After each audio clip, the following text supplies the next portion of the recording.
Quedan apenas 3 semanas para que a Garda Pretoriana abra as portas da muralla ao Art de Lucus 2017. É a imaxe que dá comezo en Lugo a este festexo que na súa corta vida lucirá nesta 16ª edición o título de Festa de Interese Nacional, un logro de todos, pero especialmente das almas desta festa. Sería imposible e impensable realizar o Art de Lucus sin as 18 asociacións que conformades realmente o Art de Lucus.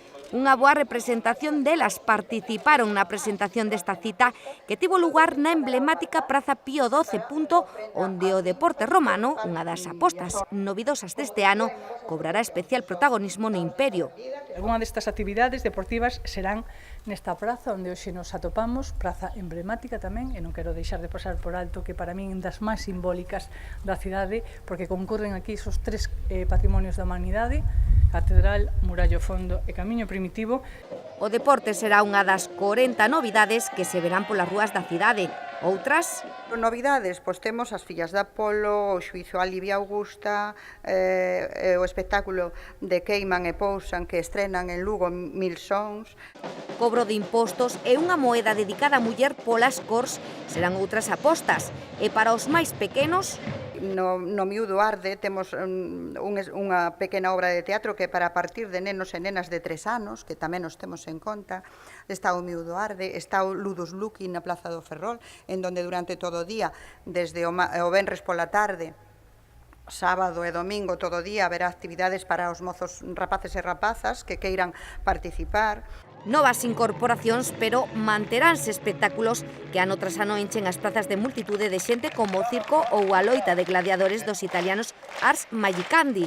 Seguirán celebrándose os bautizos e bodas romanas para os que queiran casarse de época e volveremos ver os colexios da cidade desfilar nun dos percorridos máis vistosos nesta cita que esta vez contará cun itinerario máis longo.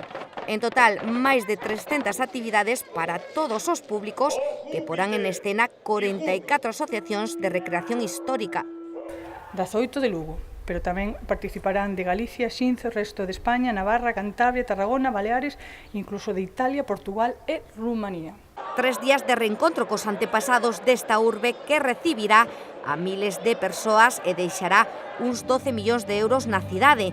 A cita conta cun orzamento de 260.000 euros aportados polo sector privado e público. O outro día presentamos o plan único.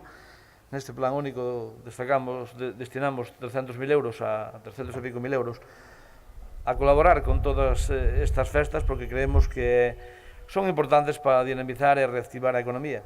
Editáronse uns 45.000 programas en papel, en galego e castelán, que pronto estarán dispoñibles. Ademais, eses días haberá descontos nas liñas a Lugo de autobuses de Alsa e Arriba e prezos especiais na Renfe. Toda a información, compra de entradas e novidades que vayan acontecendo de aquí ao remate das festas poderase consultar na web do Art de Lucus.